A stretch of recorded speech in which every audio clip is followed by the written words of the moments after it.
एक साधन अवस्था होती है जिसमें साधक साधना करता है और एक परिपक्व अवस्था जैसे आज आपकी है। बट आपके जीवन में तो महाराज जी बनारस से लेके जब से निकले हैं तब से प्रतिकूलता का भोजन नहीं मिलना, हाँ, सर्दी, तो सबको सहना। चूंकि लक्ष्य हमारा बहुत बड़ा रहा है, हमारा लक्ष्य रहा ब्रह्म प्राप्ति, भगवत प्राप्ति। अब इसमें हम कदम पीछे नहीं हटा सकते, चाहे जितना कष्ट मिले।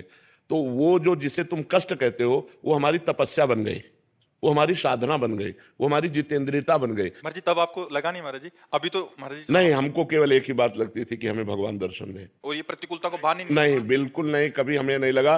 क्योंकि जैसे काशी में थे तो बड़े बड़े अन्न क्षेत्र खुले हुए हैं, बहुत मारवाड़ी अन्न क्षेत्र 24 घंटा चलते हैं। तो काशी तो अन्नपूर्णा की नगरी है, वहां कई अन्न क्षेत्र है, आप जाइए किसी भी समय जाइए, आपको भरपेट भोजन मिलेगा। लेकिन हमारा नियम था, हम घाट से छोड़कर नहीं जाएंगे, हम कभी भोजन के लिए किसी के यहाँ नहीं जाएंगे। हमारे पास जो आएगा वही पाएंगे, उसे आकाश वृत्ति कहते हैं। आकाश वृत्ति से जीवन रखा कि मुझे केवल भगवत प्राप्ति करनी है। महाराज जी जब 3 दिन भोजन ना मिला हो, वो चित्त की स्थिति महाराज जी आपके अंदर क्या चलता था? केवल रोना आता था भगवान के लिए, गंगा जल पान करके एकांत में खंडहरों में बैठ के रोना आता था, प्रभु कब मिलोगे, कब। देना और महाराज जी उसको अनुभव करना है, दोनों में अंतर है कि जो पेट एकदम हाँ, से ललायित बिल्कुल हो रहा है। बिल्कुल नहीं, 7 दिन हो गए भोजन नहीं मिले। महाराज जी उस समय मन में क्या था कि केवल गंगा जल पीते, गंगा जल में पावर है। वो मतलब अब तो दूषण बढ़ रहा है, लेकिन गंगा जल में ऐसे पौष्टिक आहार है कि हम कभी लूज नहीं हुए, हम कभी निराश नहीं हुए। हमें एक पावर मिलता था, जैसे दूध पीने से पावर मिलता है, ऐसे गंगा जल से पावर मिलता था। और लक्ष्य था भगवान की प्राप्ति, मर चाहे जाऊं मुझे भगवान चाहिए। तो उस जिद के कारण सब सह गए, भगवान सब सहते रहे, वैसी क्षमता भी भगवान देते हैं, हमारा मन उत्साहित महाराज जी रहे। आपके मन में कभी आया नहीं कि हमारा भी एक जगह कुटिया हो, भोजन मिल जाए ऐसे? कभी हमारे मन में ऐसा नहीं आया। ये वृंदावन में व्यवस्था भगवान ने जब कर दी कि अब अखंड वृंदावन वास करना है। जब हमारी किडनी खराब हुई, ये परमात्मा की इन रूपों में परमात्मा ही तो प्यार कर रहा है। अगर हमने परमात्मा को जीवन दिया तो परमात्मा लाखों रूपों में हमें प्यार करता है। तो हमें प्रतिकूलता तभी अनुभव में आएगी जब हमारा हृदय भगवान से विमुख होगा। अगर भगवान के सन्मुख हो तो हर बात कृपा नजर आएगी, कि भगवान की कृपा ही इसमें है। महाराज जी आज अनुकूलता तो आज आप कैसे देखते हैं महाराज जी, अगर बाहरी अनुकूलता? हमारी दृष्टि में इसका कोई महत्व नहीं। आज भी मैं अकेला ही हूं, जैसे घर से निकले थे वैसे आज भी है।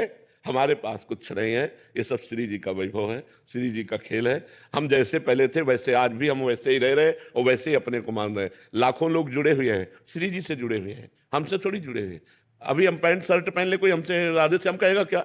तो श्री जी का ही तो वेश है, श्री जी की शरण में है, तो वही सब श्री जी का खेल है, हमारा थोड़ी कोई खेल है। सब सुधार जो मंगलमय हो रहा वो सब भगवान की तरफ से हो रहा है, सब प्रभु की तरफ से हो रहा है। करें करावें आप सब, जने बढ़ाई दे, करते आप है।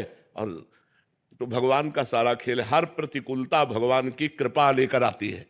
ये बात तभी समझ में आएगी जब भजन करोगे। नहीं, विपत्ति दुख और प्रतिकूलता से डर लगता है, नहीं लगता कि भजन करूं कभी प्रतिकूलता न मिले, कभी दुख न मिले, कभी विपत्ति न मिले। लेकिन सही पूछो तो विपत्ति और दुख और प्रतिकूलता में जो भगवान के प्रति रोना आता है वो और कभी नहीं आता। जो हमारा भजन काशी के घाटों में हुआ कि एकांत में आर्त भाव से भगवान शिव को पुकारना, वो हम ललचाते हैं। घाटों में जब तपती धूप है, पेट में भोजन नहीं, कोई बात करने वाला नहीं, रहने का ठिकाना नहीं, तब भगवान के प्रति जो भाव आता है वो किसी अन्य साधना से नहीं आ सकता है। वो कृपा से जब परिस्थिति मिलती, जैसे देखो द्रौपदी जी को वो कभी भाव नहीं आया, जब वो परिस्थिति आई कि ना कोई पांडव पक्ष उनका सहयोग कर रहा है, ना कोई सभा पक्ष सहयोग कर रहा है, हाथों में दम नहीं रह गया, दांतों में दबाया, दांतों में दम नहीं रह गया। अब जो भाव आया, हे द्वारिकाधीश, वो भाव कभी नहीं आया, पहले कभी नहीं आया था।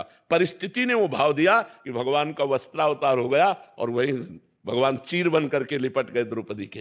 तो ये जो परिस्थिति आती है, विपत्ति दुख प्रतिकूलता, ये भगवान की कृपा का अनुभव कराने आती है। हम लोग डर जाते हैं उससे, जबकि वो कृपा होती है, हमारे पापों का नाश करके हमारे हृदय को अद्भुत आनंद प्रदान करने वाली बन जाती है।